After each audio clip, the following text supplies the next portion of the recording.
This is ACOFAE.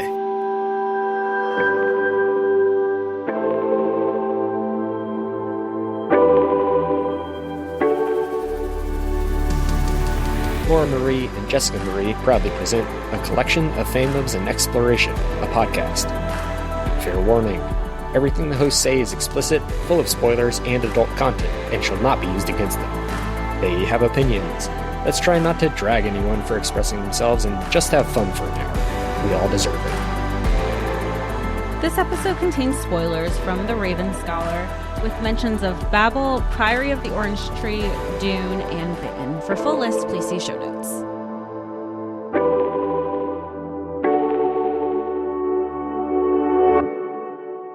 Hi, everybody, and welcome to ACOFAE, your weekly deep dive into the fantasy, literature, and fandoms that we love. I'm Laura Marie. And I'm Jessica Marie. And today we are discussing The Raven Scholar by Antonia Hodgson, which is book one of the Eternal Path trilogy. So right off the bat, we know we have a trilogy confirmed. We also know that this is book one, came out in 2025. We don't have we have confirmation there will be a second one, but we don't know when that's going to be released. And also fair, because I think we're so used to authors turning out books so quickly. But this isn't that type of book that I feel like can be just churned out. She is thick. This book one is already over, I think, 660 pages. I know for me personally, I was only able to get through the book once. Shame on me, because Laura has not been able to stop putting this down since she first picked it up last year. I feel like if I gave us another week so I can read it again, she would have been like, okay, I'm going to read it a fifth time. And I have some of my own personal things, but Laura, you loved this. You've loved this since the beginning. You have been championing this book in every capacity. I'll get into my stuff also at the end, or even in a little bit. Okay. This is magnificent. It's magnificent. Oh my gosh. I love this book so much. I stumbled across it in my Audible. I don't know if it was an ad. I don't know what it was. It wasn't an ad. Those ads have been working for you. It might have been, honestly, or it might have been if you like this, kind of thing. But I definitely got it on Audible. I definitely read it through audio. I really, really think you have to listen to this through audio. You can co-read it or whatever you want to do, but the audio here is spectacular. Absolutely incredible. Such an experience.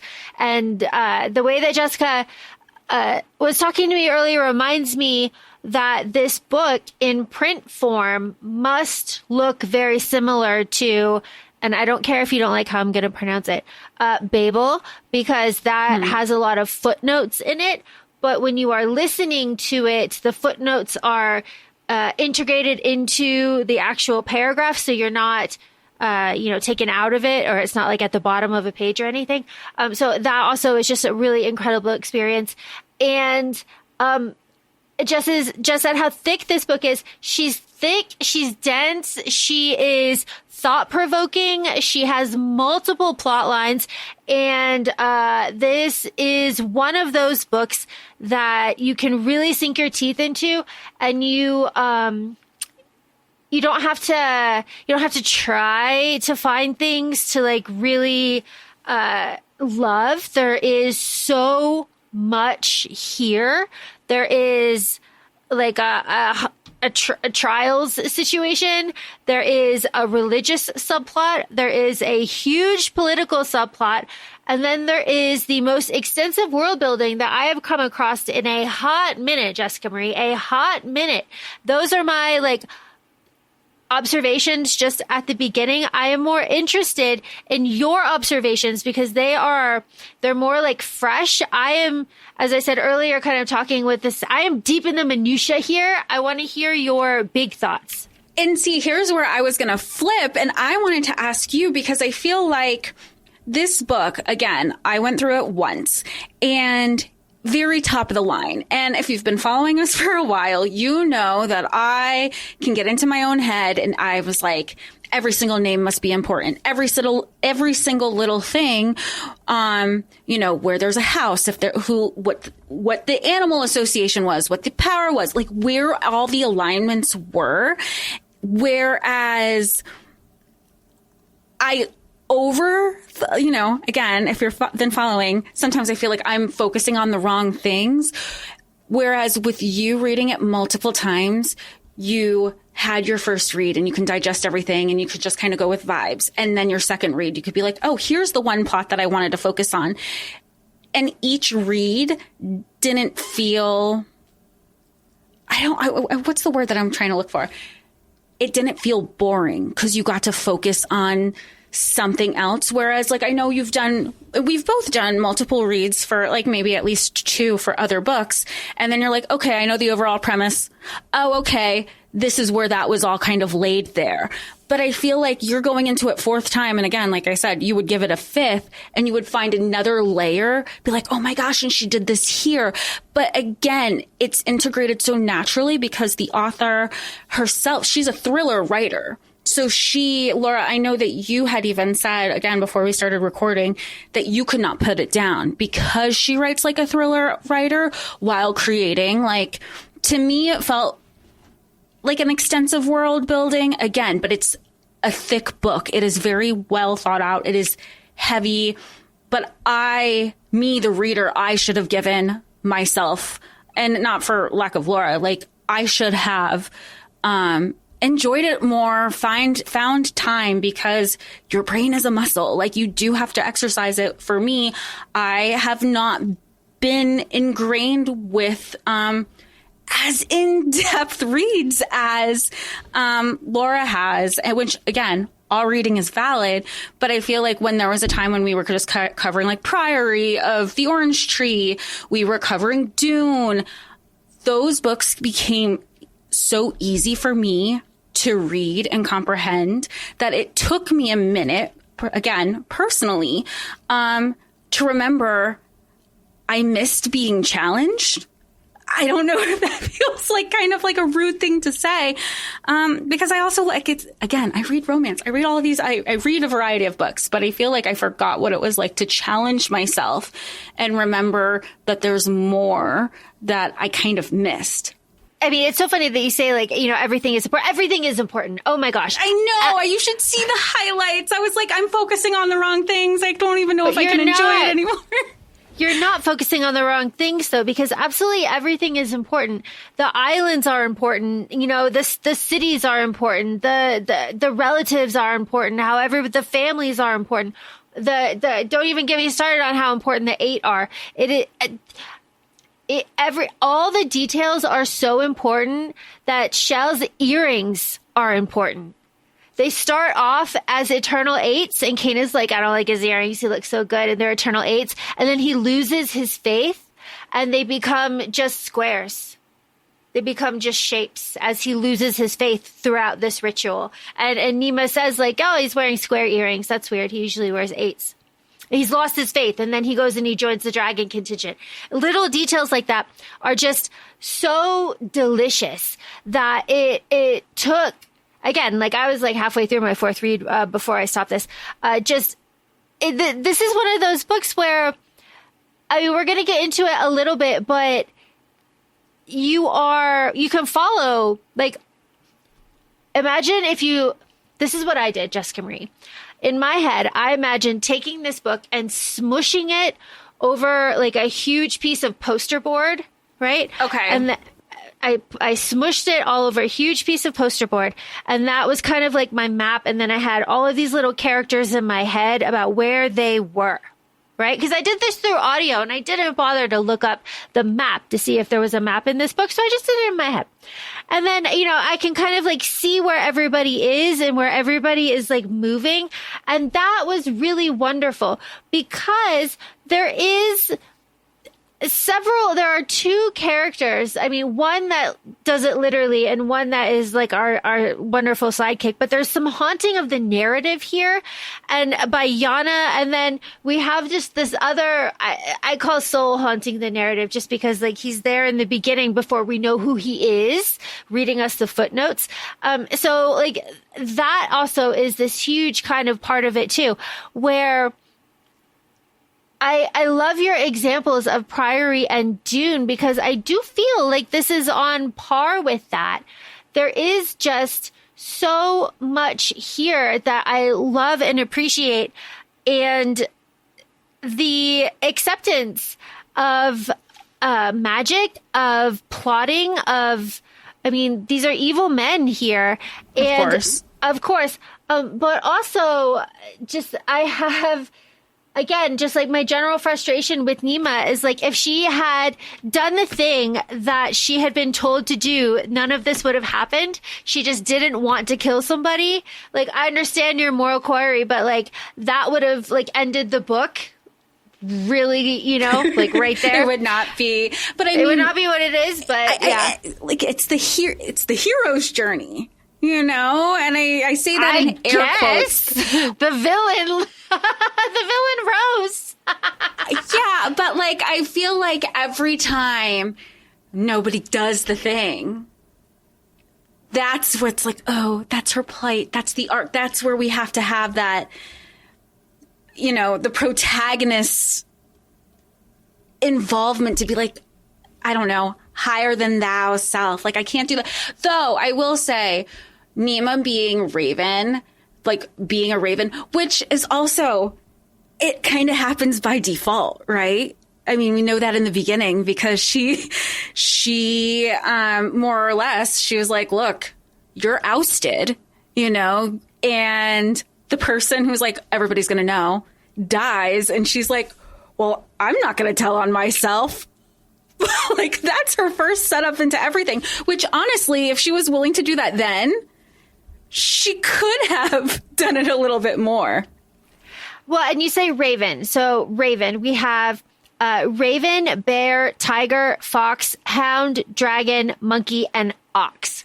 So for all intents and purposes, these are egregores that the people have created and they have fed into them. And these entities have now become sentient and have taken on power themselves and are independent of the people that have created them. And there are monasteries that are devoted to all of these animals, and they each have their own attributes and they all do different things. And they all focus on certain things. So like the ravens are mostly scholars and lawyers. Bears are, warriors out in the mountains. Tigers are elusive, kind of martial arts type monastery. Fox is like a fox. Hounds are the cops. Hounds are the cops. Dragons is like God, essentially. Monkey are the entertainers, and ox are the workers. Which aligns with everything. And I think it's important to note that, like, dragons have excluded themselves in a lot of the conversation. Like, we're there, but we are going to opt to stay out of the conversation. But, however, still keep us included. We are still part of the know. We're still part of the 8. We're part of that history. Yeah.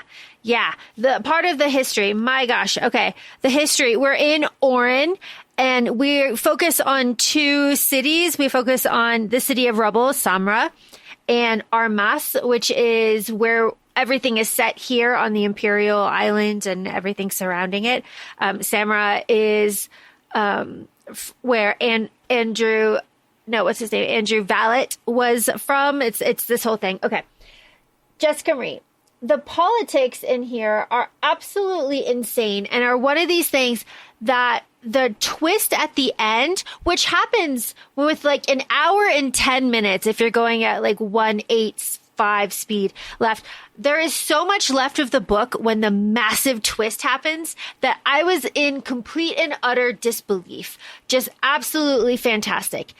What I wanted to ask you, Jessica Marie, was during these first 5 chapters where, yes, it follows the pattern. If you want to get very specific, 7. If you want to get very, very specific, 9. But 5, yes. Those first 4 are Ysilla, Ruko, Yana, the Emperor, Verbras, and Shellworthy. So those 6 characters essentially. And it takes us from a city into the Imperial Island, up a winch, which is very important and very funny, and it is so poetic that we go up the winch in the very beginning, and at the end, it is the thing that sets Kane and Nima free. The end. It's wonderful. It's it's just lovely.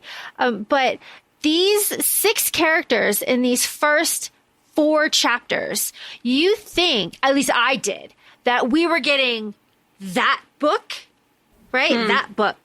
And then we go to chapter 5 and it's like, oh, okay. Well, then I guess Nima and Kane are added into the story and we're going to follow Yana on her exile. That's what I thought. Yes, I 100% agree. You think that that's where the story is going because that's where it's set up. So then when you have 2 other new characters introduced and then we start following them and then you hear how our FMC, more or less, Nima, is integrated and they're like, oh, you need a scholar and she's going to die. I mean, that's the first 5 chapters. I was like, oh, okay, I guess this is going to be our new story. But I was very much in line because they say oh, she's essentially our, of our first main characters, she's essentially dead, but that's just because she's exiled. And I think that's, more or less, okay, well, we're going to follow her exile. We're going to see what happens. She's going more to come there. And same thing with the brother, which we do get more of the brother, but I think that I don't even want to say it's a twist because you do have you have various time jumps initially between the prologue initially happening and then you have another time jump later, but not much later. It was like chapter 9 or chapter 5 or something. I feel like that's where there's not much to say besides thinking that's where the story is and what that venture is going to look like, how that's going to play a role with Oron as we learn about how it's run. Yeah, and it doesn't at all. It ends up happening. This horrific exile to this 16-year-old girl ends up happening, and one of our characters, Shellworthy, escorts her on her exile, Yana, and is utterly and completely shattered and essentially radicalized by this act that he has to do. And then we watch him lose his faith throughout the trials. But yeah, we're setting the scene. Yana, Ruko, 16-year-old twins, Ysilla, mother, Andrin, Valet, dad. Andrin makes a play for the throne, ends up losing, right? And the emperor is wounded. It's this whole situation. But Andrin is dead. That is what everybody has come to believe, that Andrin Valet is dead. So the twins, their secret sister, and Ysilla are basically person non grata in town. They're allowed to live, but, traitor son, traitor's wife, whatever. They do that for 8 years.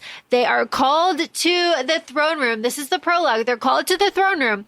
And what happens in this scene is fucking wild shit on a reread, because I'm excited. I'm gonna spoil it.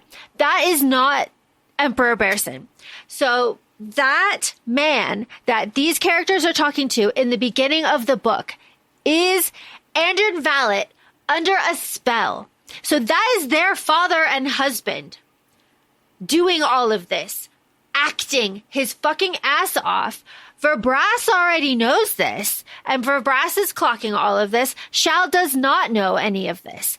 And what happens here is the Emperor Bearson goes, your father, and this is crazy, your father's causing trouble again himself. It's because it's him. he is their father under this spell. And he's acting, saying that it's just insane. And what happens is that we see the ambition and the ruthlessness play out between these two twins. So the emperor says, your father left you, Yana, the favorite, the daughter, a place, the eldest, a place in the Tiger Monastery. You can take it. If you don't take it, it's going to go to Ruko. But like, this is your shot. You should do it. Are you going to do it? She says yes. And then what plays out is a delicate interrogation between the Emperor Verbras, the twins, and Shal, who is gifted with hound sight, which means that he can read your mind and all of your thoughts.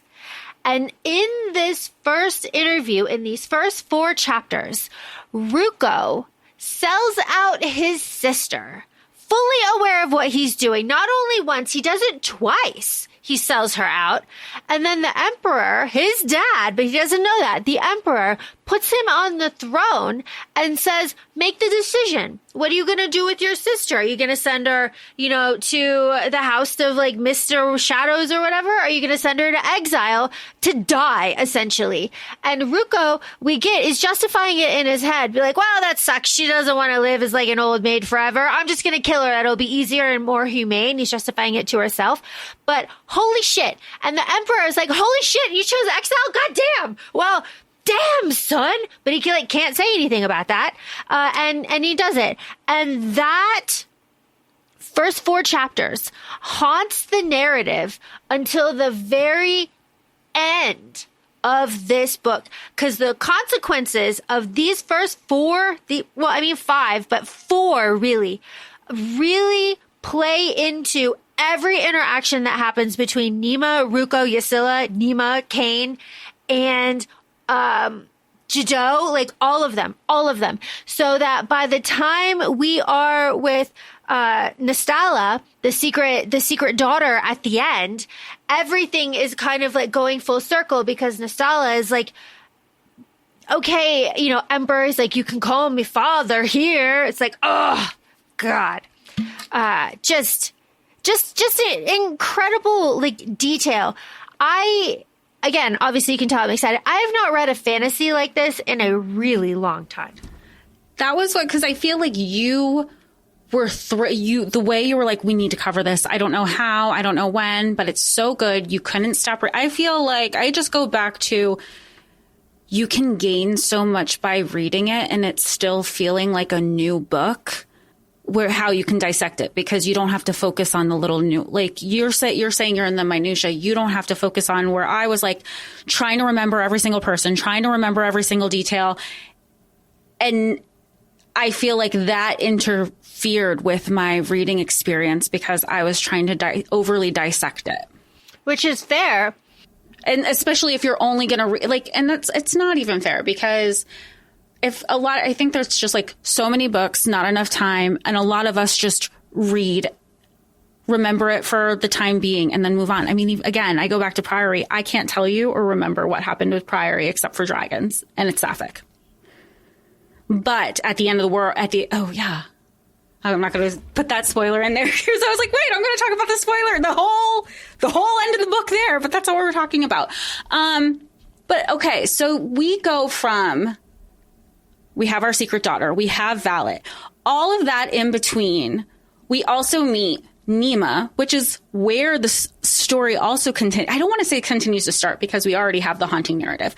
But we have Nima, who is our Raven Scholar, who I absolutely love. And I understand her so much. There is a sense of justice that comes with being a Raven Scholar. We have a decision at the end of this book, as one does. And one of my favorite things is, and it happens in the workplace, and I feel like I'm kind of going through it right now, is Nima is the friction. Nima is the one who's correcting people, or she's giving insightful questions. And because she's a Raven Scholar, that she's assigned herself to be. And that doesn't bode well in political situations because she is causing the friction, and not in a negative way, but in an astute way. That is her personality. She is like, she's the person who, this doesn't make sense. Or she's the one correcting. Well, and Laura, I know we had this conversation a couple weeks ago where somebody will say like, oh, I'm wearing mittens. And somebody else will say, well, technically they're gloves because mittens are. I know. And I would slap that person. I would hate Nima if I knew her in real life. In real life. But like and Kane knew her. He's like, get it out because you're not going to let up on it unless you just word vomit right now. But that sense of justice also leads her into being thoughtful and understanding each person. So even with like when she's working with different contenders, when she's trying to understand their insight, she unknowingly is more political than she lets on to believe because her whole thing, the whole narrative, I don't want, even when she becomes a contender herself just to solve a murder mystery is, I don't even want to be, I just want to solve the thing. I just want to fix the problem, go on with my life. My life's going to suck. I wasn't expecting this, but also kind of because I am a scholar to person.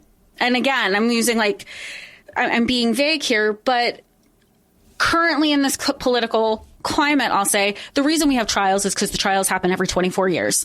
And there are 5 sets of rules, one of them being, as we know, the reader, you can't assign anybody. They can't be a successor. You have to have these trials, and whoever wins these trials, that's the winner. And that's the ruler for the next 24 years. So she has no interest in being the ruler. She has no interest in politics. So I do understand that because you're like, oh, I don't think I'm going to be good at that. I just like paying attention and asking the questions and saying like, hey, wait, like, let me be your second in command. And then when it kind of gets thrown on her, more or less, she's like, wait, why am I doing this? But being so acutely aware works to her advantage and following this sense of justice. I use it in air quotes. And the murder mystery is like the catalyst to all of this. So what happens? Okay.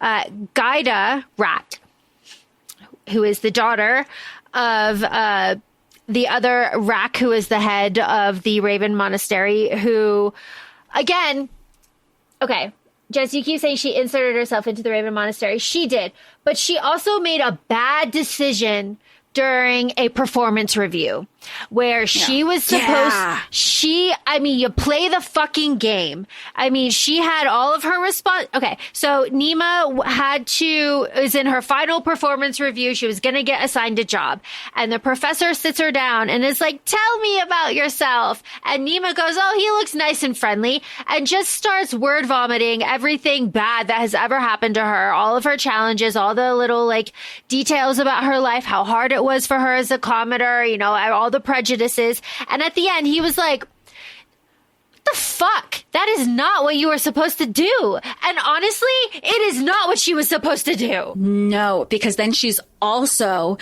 like, my experience here has been shit. It's like, it's talking to HR what you hate about your job and being bullied in the workplace. And not that bullying's okay, but when it's your first conversation with HR and her reviewer even says, having one-on-one time with me is rare. Imagine going to your CEO and saying all of the problems instead of this glowing review. You're just like, oh, there's so many out. This is your point to be like, you know what? My background doesn't care. Nobody cares about my background right now because what matters is I'm still here. So now it's an even playing field. And even if you have bullies, again, this is in this world, it's, well, here's an opportunity for me to stand out. I have this one-on-one time, Here's where I shined. I was really fortunate enough to experience this. I had this ability, whatever. Even if she was so adamant about like sharing a negative experience, she could have spun it like Elle Woods and how, overcoming adversity or something, but but it's also like part of the workplace. You're not going to like everybody you work with, but you still got to be professional. And in this point, she wasn't that. I cannot imagine having this time. And it's not like a regular, especially when it's not somebody she regularly works with. It's not like your direct report or something. That's how she chose to use it. Yeah. And understandably, he's like, you wasted everybody's time here. Get the fuck out. You're not getting an assignment. Like, you are never going to get a job. You failed everything. Get out. And she can't leave well enough alone. She fucking corrects him again on his quote, like, Nima. And he writes a scathing report, and then he dies. He dies because Andern storms the throne the next day, and Rak was a part of it. Now, Rak is Gaida's father, and Gaida, on her pilgrimage the last year, found this letter saying all of this stuff about Nima. And it is important to know that Gaida and Nima are mortal enemies. So the night of the festival big party that Nima is in charge of, Gaida talks to her before the party and says, hey, you're going down, bitch. I have the paper. I'm giving it to our head, the Raven head. I'm going to let him decide what to do with you. Enjoy your last night. And so Nima has to sit with that. And then she goes to the party. And then again, Gaida interrupts at the last minute. And she goes, excuse me, Emperor, Nima forgot something.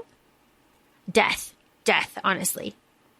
Death would be I would have left. I wouldn't have even shown my face knowing that she has. But I mean, like, that is kind of what she wants. She's like, you don't know how it's going to play out. And I feel like, I was going to say, Gaida, Nima was a glutton for punishment, because she's like, is she going to say something? Is she not going to say something? Is she just going to hold this over my head? Because honestly, that's what I would do. Actually, yeah. I don't know. It depends on how much I don't like a person. But it would definitely be in my back pocket for some time. It's just so interesting, because there's like 3 plots happening here, and Nima is only aware of how it's affecting her.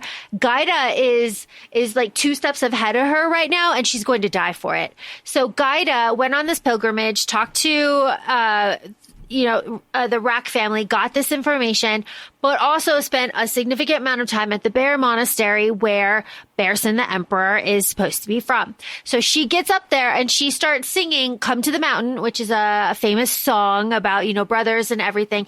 And Bearson starts crying and storms out. But before he does that, he is getting information from Verbras. And the information that he is getting from Verbras is Ysilla essentially confessing everything about Gaida coming to her and telling her all of this information about, she knows that you, Mr. Emperor, are not Bearson. She knows that you're not Bearson.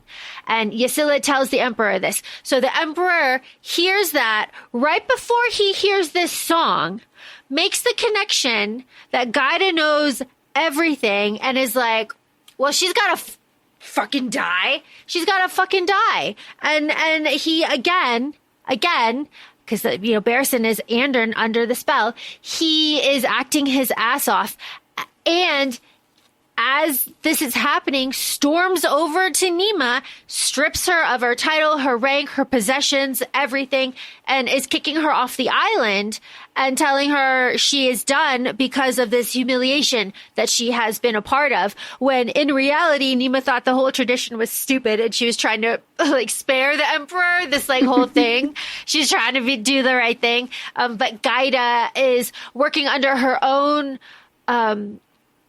plot lines, essentially, with knowing that the Emperor is an imposter, which is wild shit to sit on.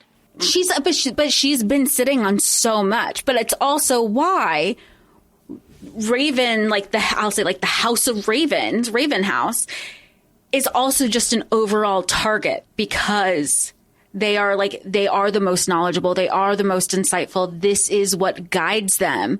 So therefore, they are the threat. They're going to be the ones who expose. If there's going to be any exposure, it's going to come from them. Yeah.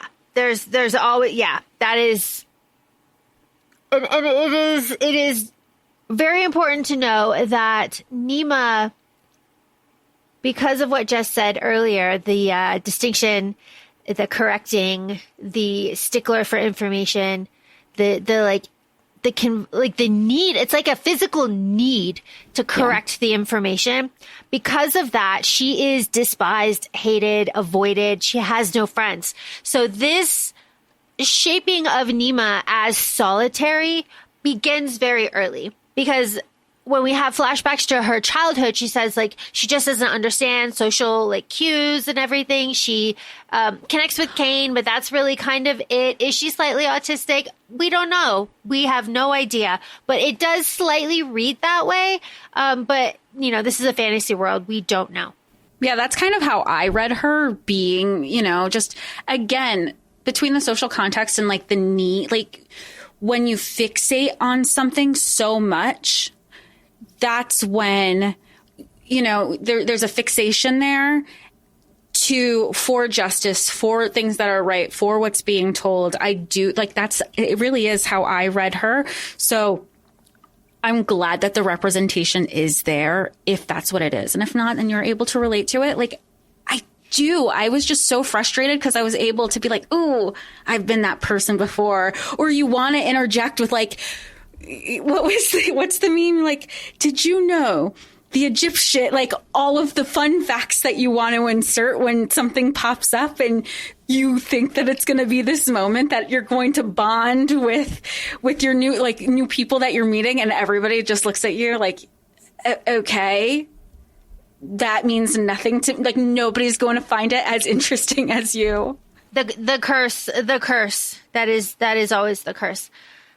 All right. There is so much to cover. Again, we're going to skip the trials, because the trials are like a big chunk of it, but we can talk about so much without talking about everything that happens in the trials. We can just touch on it. Something that I love about this story is that Nima is like 34. We have not touched on this. Nima is in her like mid 30s. Kane is in his mid 30s. She's in her 40s, and she's arguably the eldest, but Nima's the first to say she might be the oldest out of all of the contenders, but she can run circles around every single person. It is really nice to have this kind of story with this age of characters. Yeah, I'm showing my age, whatever, fuck off. It is nice. I enjoyed reading this when I was a kid. Go listen to our Bitten episode. With that, though, I think it also, I know we're talking about fantasy, but it's also a little bit more realistic. If you're going to have somebody run a country, it's not teens.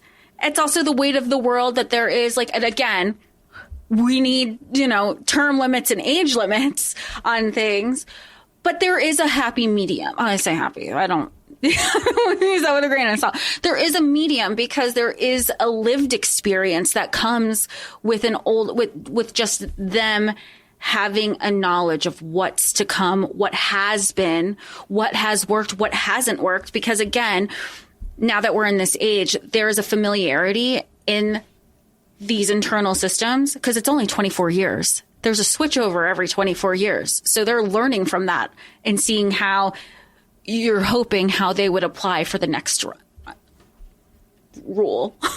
All of this is so interesting. All of this lore, everything.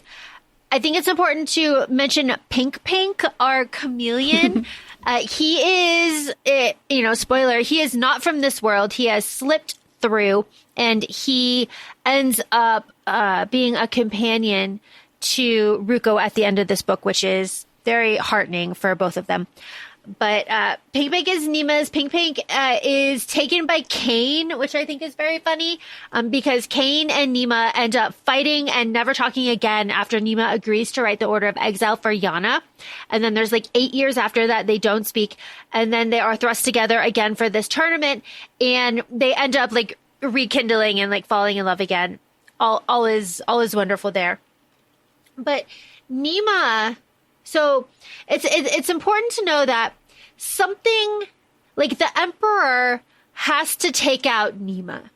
That is his thinking. The Emperor has like 6 plot lines going on, but one of them is Nima is on to us because Gaida is murdered.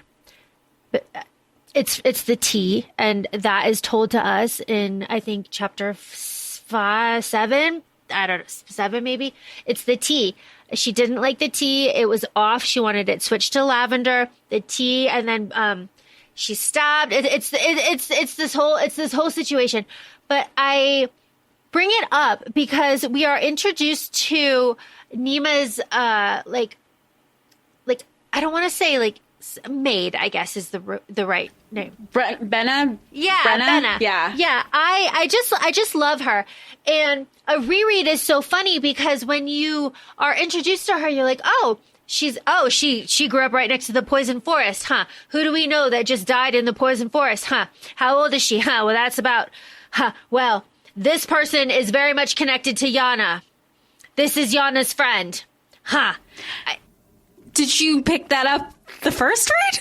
The second one. Okay, because I did not. I was like, you know what I said with Benna? I go, wow, the narrator is doing such a great job giving her life and giving her gratitude and giving her like this personality where even from the very beginning, she's like, oh my gosh, thank you so much, Nima. Thank you. Are you sure? What can I do? Like, which saying it out loud, the bending over backwards for everything and anything, like that should have been the tell. Benna also has her own journey. She was best friends with Yana. She nursed her back to health in the poison forest. She's the one. Yana told her where the dragon oil is. She's the one that got the money. She's the one that delivered the note. You saying this out loud, and obviously us talking through these. Remember when I was like, oh, each read is giving you something different to follow? Fucking Sleep No More and Hamlet. Okay, so we've talked about this on the episode, but like on many episodes that Laura and I, back in the day, and like, you know, wonderful New York City, we would go to Sleep No More and they would focus on Hamlet. However, it was an interactive experience. That's Scottish play. Don't curse us. That's Scottish play. So we would, thank you. The Scottish play it was an immersive experience. Your group would split up just because if you're curious by nature, you're following different storylines. By the end of the whole play experience, you all congregated in one room, and it's the end of that play. So that's you, like, the more you talk about, oh, well, I read it on 4th time, and this is, well, for this one, you were like, Benna, she was like the 2nd read, I picked up on this one. And on the 4th read, I was focusing on Havoc and Lady Harmony. And I was like, wait, now I want them to recreate this because there is a murder mystery involved. You are finding out different storylines. You are, and each one, just like in the play, those different storylines are adding up. Oh my God, I can't believe it took me to us talking through to realize that. That is so cool. It's so cool. So we have the plot kind of laid out for us now. Now let's jump around a little bit. Let's talk about other cool stuff. Lady Harmony is Havoc's mother. Havoc is a contender. Havoc ends up dropping out of the race because he hurt his leg or whatever. It's bullshit. And he ends up being the Emperor's man, and he ends up becoming admiral and helps Barristan pull off this coup at the end of the book. But his aunt, Lady Harmony's sister, is Shimmer Arbel. And Shimmer Arbel is the one who painted all of the portraits of the 8 in the throne room. And her paint was laced with dragon scale oil. So she ended up fucking seeing the gods as she was painting them. And she found out the plot that was going on and what Barristan was doing. And she was murdered. The Emperor pushed her off the bridge. And there's a plaque that says that she jumped, but in one of the flashbacks, it says the Emperor is like right there. Did he push her? It doesn't say, but he was there. And and because she knew about the plot. And it is interesting then in the very beginning of this book, in the I think chapter 7, when Nima is at the table with Lady Harmony, and she goes, I just want to talk to you about your sister. Lady Harmony goes, we do not talk about her. We do not talk about her. And that is interesting because Lady Harmony and her husband are the main fucking players to Emperor Bearson, Andern, at the end of this book. They're the two main nobles that are there that spin everything that happened. Like, oh, this happened and this happened and this happened and they came from the sky and, they rose up. Both of them are so in it and selling everything, and they're such deep allies with the throne. And then they put their son, who they don't like. That's just like a side note. They don't like him. Which is also like Havoc, like Havoc. One thing about people going to their animal houses is that they almost take on new names, which is part of Nima. Nima takes on Craw, which is like, Craw is like a raven calling, but also somebody similar to a mentor that she had. And Havoc is the only person known of not just like this group of contenders, of people who go into these houses who has never changed his name. And and everyone's like, oh, why? His parents named him Havoc because he was an unplanned pregnancy and he was just a havoc to have around. Like, that's actually really sad. And that's Nima's internal thoughts. So he has always carried that understanding in his head. He's like, okay, I don't like y'all anyway, so I'm going to be part of this other storyline, my own fate that I kind of get to create. We talked about the narration a lot in this book, and I think it's really interesting. Just talked about the book a lot.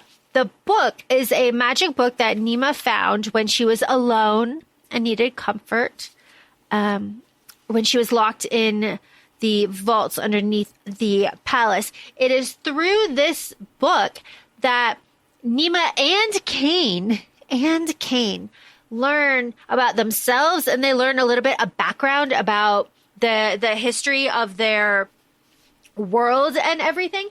And I just love this little aspect of it because Nima says, like, I don't believe in the 8, but this magic book, yeah, I believe in that. I got that.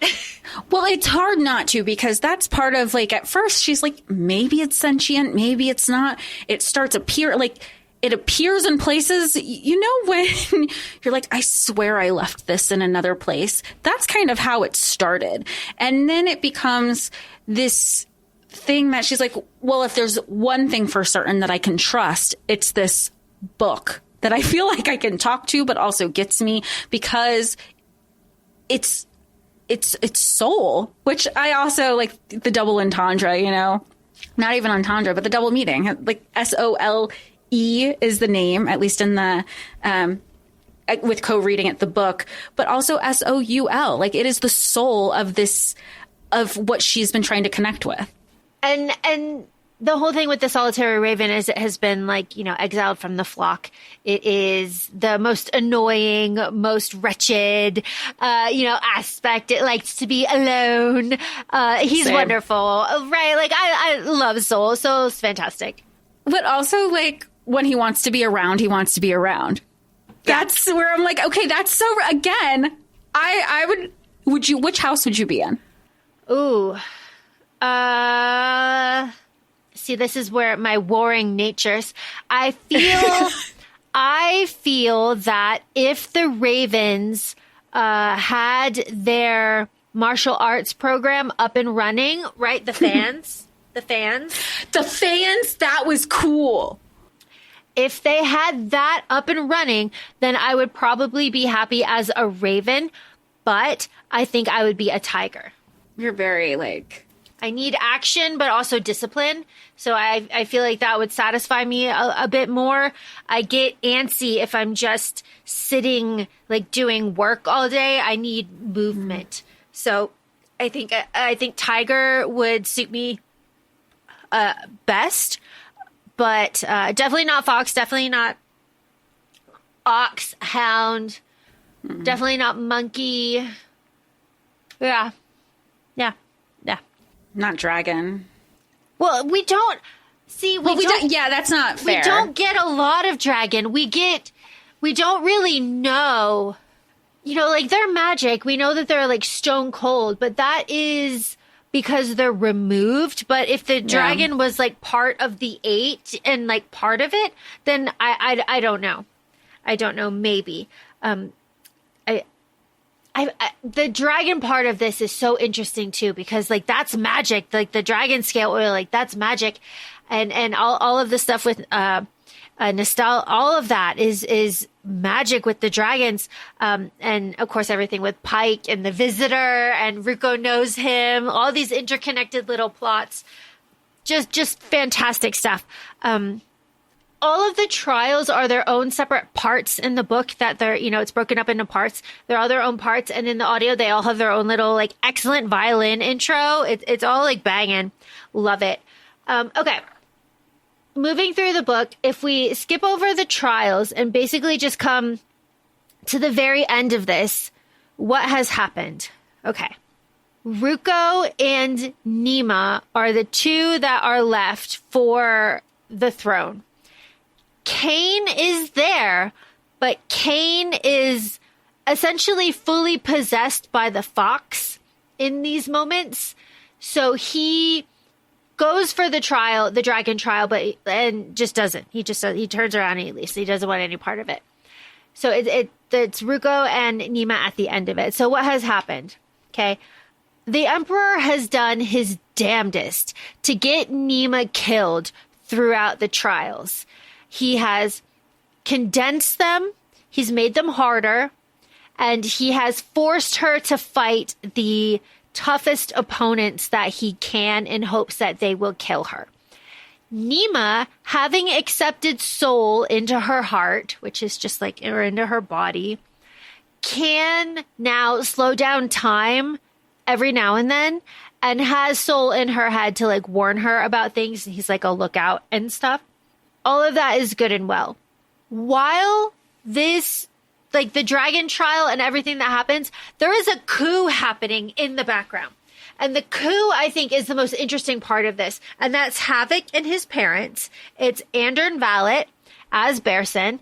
And it is Verbras and all of the portraits of the 8. Because something that we haven't mentioned that is very important is that 7 times the 8 have come to save us. The 8th time they will come to destroy the world. They're on the 8th time. So the next time the 8 are called, the world is going to be destroyed. There's no ifs, ands, or buts about it. That's what's going to happen. And Gaida had a cursed blade in her that tooth. Yep, that if that blade is used to kill another person, it will immediately call the 8. Now, because the 8 were not called, it is obvious that Gaida was not killed with the blade. She was poisoned with the tea, and it was all staged because Berson and Verbras are trying to get, like, to kill everybody that knows about all of this in, like, a great purge. And Verbras is going to do that at the very end when he's taken over by the fox. That was just delicious. That was wonderful. I love that. The fox taking over more than just Cain, I didn't see coming either. But again, like, of course. But I think that's a testament to the writer, because you know how... You know how we always say in a second read, it's all there. But there have been, and I feel like I could count on one hand, because you've gone through multiple reads of certain books where you've said, on the second read, it was all there. There are certain things in this book, like Benna, you said, second read, it was all there. Was the fox part with Cain in the beginning was there. Did you pick up on it on the second read, or was that like, oh my gosh, it was there for the third, like later on with Berson? So for Cain being the fox, that was on my third read because that was your third read. Okay. That was my third read because I didn't clock that he was eating chicken wings. And the chicken wings are important because it's the chickens that the abbot hides under. It's the chickens that distract the fox and make him go into the mortal world and can't come back. It's the chickens that he wants in the temple. It's the chickens and the fox. So, and then at the end, Cain says, I'm actually not hungry anymore. And I was like, oh my God. So when I went back and I listened to it and Cain is on Nima's bed and he goes, I can't believe all the chicken wings are gone. Where did they go? I swear I'm still hungry. I swear there's another person inside of me eating all of the food before it gets to me. I was like, oh my God. Wow. Are you kidding me? It's right there. Like that's, wow. I almost feel like an argument can be made that, well, obviously the argument can be made that once you need to read it at least twice, but each time is going to be a different experience. So you don't get sick of it.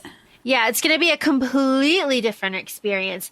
It is so much fun because you're not trying to build the world in your head. It's already built. So you can focus on everything else. You can focus on the 15 total warboats that are leaving for Samra that have surrounded the island during the final party, with the emperor. It's, all of this.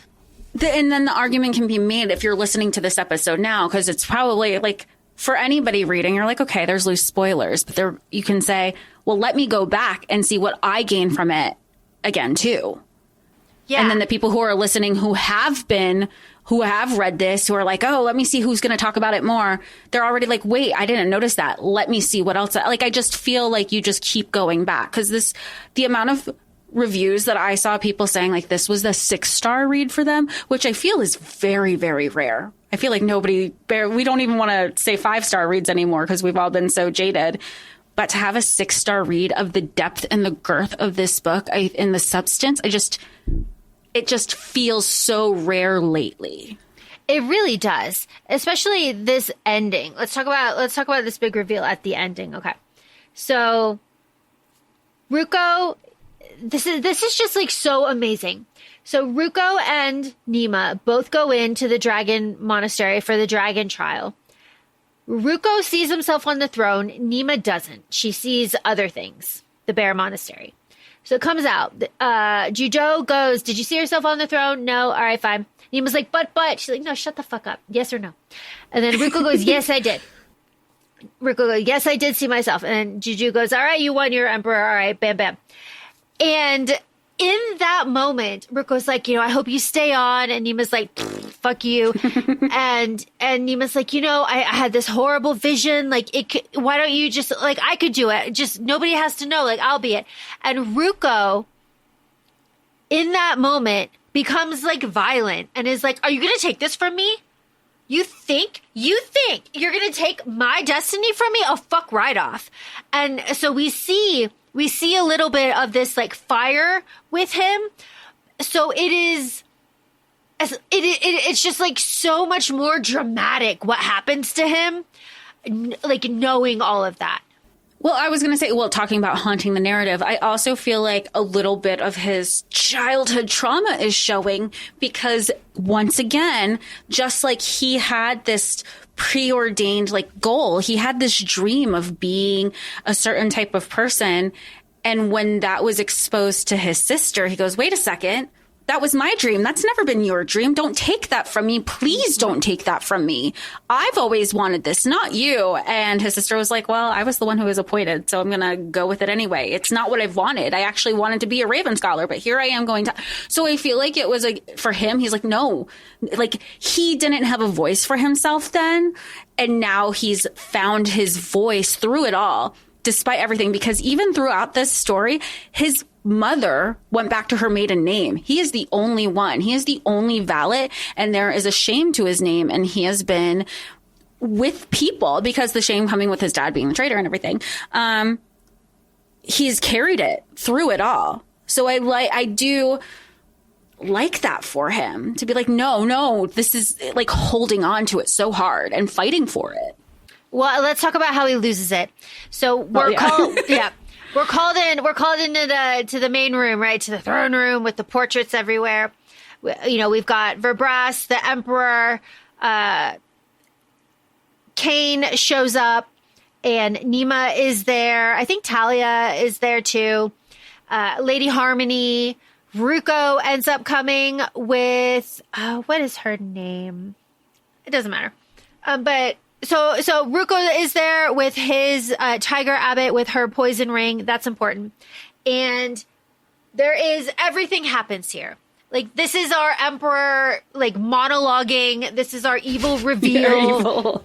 This is everything. Okay. So the emperor essentially starts explaining to all of us that he's pulling a coup. And the first thing that he needs to do to pull off this coup is to get out of this body of Bersin and into a new body. Because remember, he's Andern Valet under the chameleon spell, the soul stealer spell. So Andren drops Bersin's persona and is there as himself. And everyone is like, oh my God. But Lady Harmony, everybody else is like, all hair the Emperor. They are in awe. They knew this the whole time. Verbras knew this the whole time. Nima, Cain is knocked out. Nima and Talia are just like, fuck.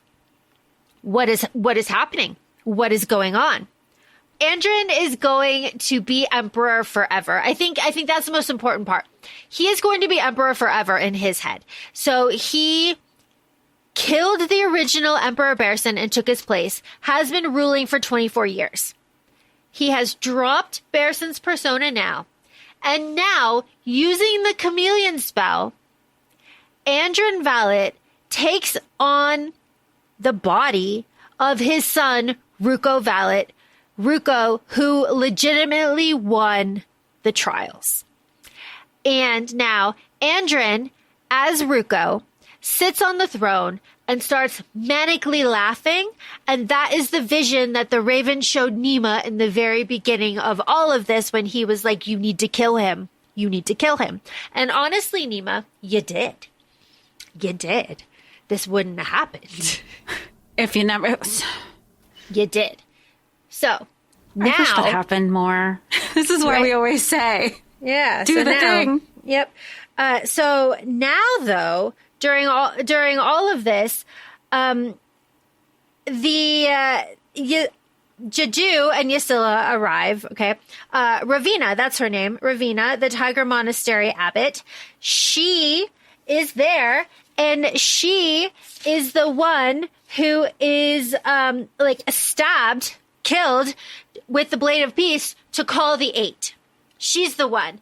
And she and Andren Valet had a voracious love affair. So this is all kind of, and he doesn't care at all that she's dead. But the Eight come. The thing happens. They come. Everybody sees it. They come. But what happens?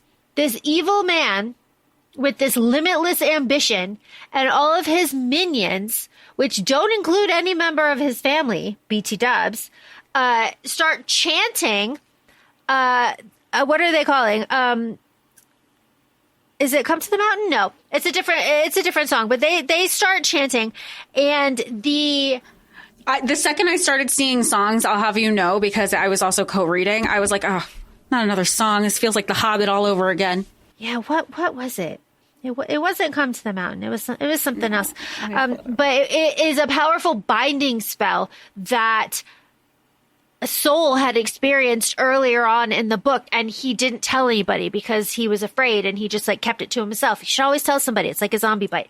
But here, all of the Eight, so all of the gods, are now trapped inside of their paintings. Remember, they're egregores. So, why the emperor is screaming at them, why should we, be slaves to you who we created? Get into your paintings. We are your masters. No longer will you be a threat to all of us. We are masters of ourselves. So these evil people put the gods in their paintings and seal them there, but the gods are still conscious. They still They can still kind of talk to each other. They can't move, but they can listen and see everything. Horrifying. That's worse, because that's worse than being sentient, because sentient is like their souls are in, they are very much aware of what's happening. I think that's because, and you can't do anything about it. I think that's always the case with being trapped, is not being able to have control. And you you're just kind of a bystander through it all. And completely and utterly stuck. Okay. So as I said, like in the very beginning of this episode, when this happens, when the 8 are sealed in, when the coup is successful, when, you know, everybody starts packing off to leave the island, we still have an hour and 10 minutes left in the book if you're at a 1.85 speed. So what happens? Well, Cain and Nima decide they have to get the fuck off the island, because they absolutely do. They need to get off the island. They end up essentially fighting their way around the island, but there's nowhere to go. The hounds that have been brought in from Samra, that aren't Imperial hounds, they are like specific hounds now. They are burning the Fox Monastery. They're slaughtering the oxes. Verbrass is doing a massive purge of 1,793 total people to clear the deck, so that when the court moves to Samra, because that's why all the boats are there, so we're leaving Armas and we're going to Samra because that's Andron Vallet's home and he wants to rule from home. It will be an easier transition. And who's going to stop them? Yeah. Who's going to stop them? Nobody knows, and everybody that does is utterly loyal. So, Nima, and everybody who's not is dead. So Nima and Cain are having a good old-fashioned standoff with Verbrass and 24 of his troops. Now, Verbrass has been taken over by the Fox, and we love that shit. We love it. We watch as the Fox kills all of these people and leaves an opening for Nima and Cain to escape. They escape on the winch. This is what I said earlier, with the winch being like the 2 pillars on this book. And they're up the winch. It breaks. They fall in the water. They are picked up by the Fox Abbot, who escaped under the chickens, like we said. And that's the end of the book from Cain and Nima's perspective. On the inside, again, we have Lady Harmony, my note. Lady Harmony acting for her life, explaining the return. Ravenna stopped it. She's a hero. All of this stuff. And then we have the last part is what happens on the dragon boat, which is Ysilla, Andron, and Nastala, and also Jadu and Shell, right? So Nastala takes the emerald from Shell, or from Jadu, and pushes it into her forehead. Like, that's crazy shit. You know, she has like a sense of herself. She's going to be like queen. She battles with the aspect of the dragon and she wins. She is strong and she is going to be a force to be reckoned with. That is for sure. I have a question, and it goes along the lines of not everything, just because it's written doesn't mean there shouldn't be an adaptation. This is a very rich, descriptive book where I feel like you can visualize it. But do you, Laura Marie, do you visualize it to the point where you want it made into a screen adaptation, or is it too rich that nothing can do it justice and it should stay as is? All right, so I think this would be absolutely wonderful if you gave the budget, the time, the care, everything, like the first 5 seasons of Game of Thrones. If you gave that, like the first 5 seasons of Game of Thrones, if you gave that energy to this, absolutely. This is, you could build this out, do the sets, you can see it, they did it. The problem is those first like 4 or 5 seasons of Game of Thrones are so good that you see what can be done. So then when you see everything else that isn't up to that standard, you're just like, why though? Why though? So I would only want to see this if it were built out to that standard and nothing subpar, because you know what I don't want? Carnival Row. Yeah. Carnival Row, and I know we've had this conversation, is a perfect example of what turns people away from a fantasy genre, because that did come out after Game of Thrones. But I think we've also had that same conversation with other movies that we've covered, when you're saying like, you see what the capabilities were in a different time. So now here we are in 2026 having this discussion. You would think that there is a growth there. So when you see things subpar, you're like, well, what was the point? I know what you're capable of. So why are we not reaching the bare minimum, I guess you can say? Especially in a book like this too, where you have so much to pull from. Yeah. And it's on a silver platter for you. You need to have the budget there. Yeah. And the audience. You do. Like, are you like, the audience is there? I think our problem is we know that the audience is always there. It's convincing other people. It is also. It's convincing other people, especially in a book like this. It is really wonderful. I think it's important to say that this book is diverse as fuck. In all aspects, it is really wonderful. We haven't mentioned it, but Nima is a Black woman. They say, a tall, strong, capable Black woman. They say it over and over and again. And we love that. That is fantastic. Cain is a white boy with the reddest ass hair. Like, wonderful. And everybody else, just fantastic. It is a rich, diverse world. Of course, we need more of that now. We're in 2026. We're getting our kicks wherever we can. I obviously very much got my kicks here. I just love this. I feel like you're ready to get your kicks again. Well, you know what I am is I'm absolutely desperate for book 2 or something else by this author in this genre, but there isn't. This is her first step into the fantasy kind of world. And I'm just like, also, I just am tired of browsing and finding things that I think are going to scratch the itch. But then I get in there and the characters are so stupid. I just can't do it. I just can't do it. So it was really refreshing to have a character like this who was like very capable and someone who I would slap in real life, but I love on paper.